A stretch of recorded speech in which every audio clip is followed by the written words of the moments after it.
Cinematic. Quite possibly the internet's favorite and simultaneously least favorite word. It's used to describe everything from cinematic videos, cinematic pet content, and of course, cinematic synthesizer jams. But what makes a cinematic synthesizer jam?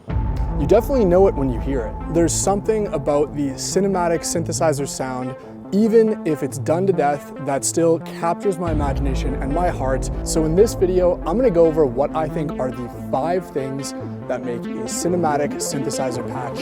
And stay tuned till the end because they might not be what you expect.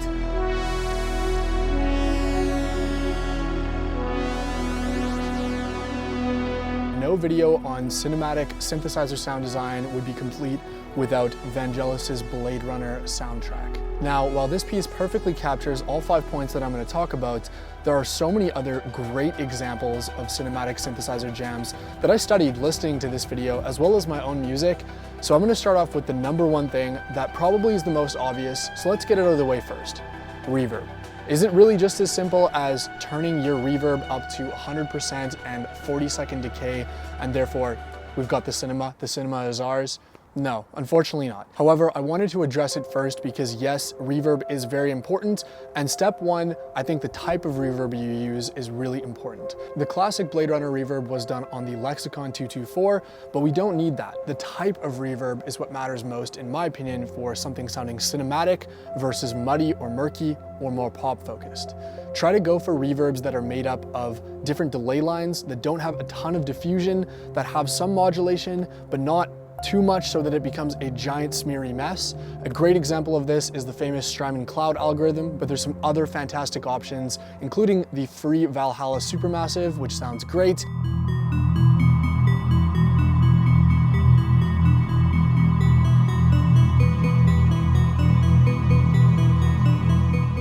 Or my personal favorite, the Maris Mercury X that you heard before.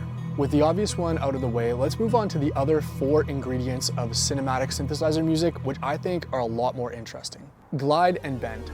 By far one of my favorite ways to make a synth patch sound cinematic is by introducing some kind of glide or pitch bend either into the synth sound itself or at the performance level. If you don't believe me, just listen to any synth-focused score from the last 5-10 years, and you'll hear what's become almost a trope at this point of the falling, glide down, distorted synth brass patch.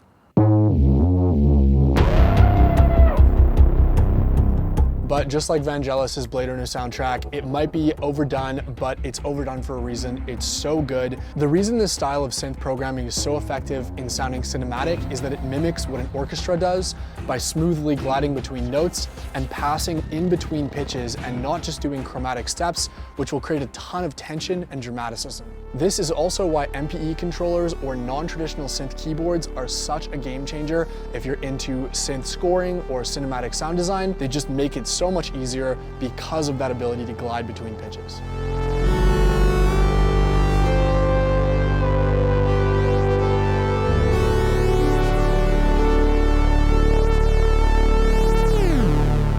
The more that you get into sound design and synthesizers, the more you'll probably realize that ergonomics play such a huge role. So that brings me to the sponsor of today's video, Analog Case's XTS Performance Stands. Now, you've been seeing XTS Performance Stand on many of my other recent videos because they have completely replaced my old and unreliable previous synth stands. XTS Performance Stands come in a number of different setups, so you can really get a stand that fits your exact needs, whether that's using keyboards, desktop units, pedals, or whatever combination of the above. I really appreciate how quickly you can set up and take down XTS Performance Stands. I took one to a songwriting camp last week and it was super fast to set up and take down, but they're also great as a studio centerpiece as well. If you're interested in learning more about XTS Performance Stands, then click the link in my description. Thanks so much to Analog Cases for sponsoring the video, and let's get back to it. Next up, darkness. And no, I'm not just talking about making really evil sounding synth patches. I'm talking about literally darkening your sound with the use of your filter. Shifting the frequency balance away from harsh, bright upper mids towards heavy subfrequencies and low past warmth implies depth, shadows, and the unknown. You're forcing the audience to lean in, and you're making your sound so much more dynamic than if it was bright the entire time, which contributes to that moody cinematic atmosphere.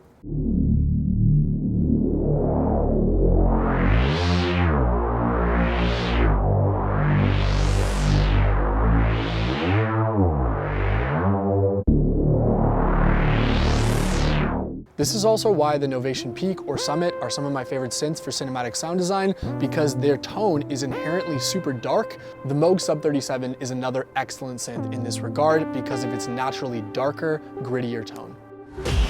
The next ingredient for cinematic synth patches is oscillator cross modulation, specifically phase modulation, frequency modulation, ring modulation, or amplitude modulation. If you're a beginner, this one might be a little bit hard to get your head around, but trust me, it's not too bad, and learning to add tasteful amounts of cross modulation into each of your cinematic sounds will take them so much further and make them much more harmonically rich and interesting to listen to, adding again to that sense of tension and intrigue and giving you the need to play less notes because each of your notes will have so much interesting texture and depth and modulation within it. A really simple but effective technique that I love is adding some kind of audio rate modulation on my mod wheel so that as I push the mod wheel forward, my sound will get more gritty, and as I pull it back, it will be more smooth.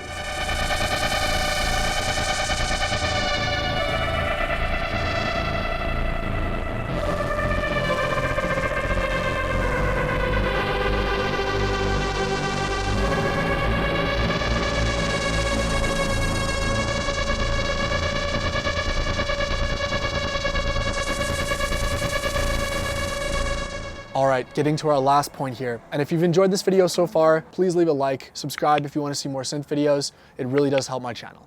The last ingredient for cinematic synth sound design is, sorry to disappoint, it's not some well-kept secret on sound design. It's actually about music theory, modal interchange. What is modal interchange? Well, in simple terms, it is borrowing chords and notes from different scales rather than being locked into one single diatonic scale. This is one of the most tried and true techniques of cinematic composing in general, not just with synthesizers, but the ability to change chords and change scales suddenly is the equivalent within music of a dramatic lighting change or a sudden twist in a story, and it immediately will shift the emotion in a different direction. One of my favorite techniques is to start in a harmonic minor scale, something really moody and foreboding, and then suddenly shift to a major chord.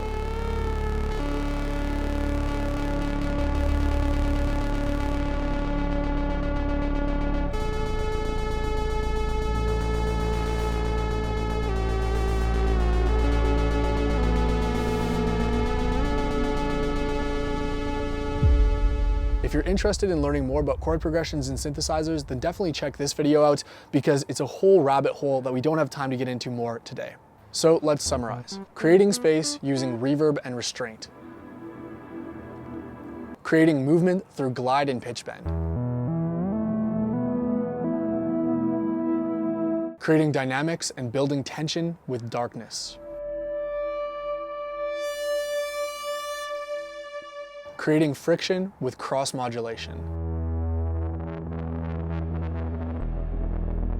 Creating dramatic mood changes with modal interchange.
Let's wrap up this video by listening again to my cover of Vangelis's Blade Runner theme, only this time pay careful attention and you'll find all 5 of those points within, which is what makes it such a classic. Never stop creating music. My name is Devin Belanger and I'll see you in the next video.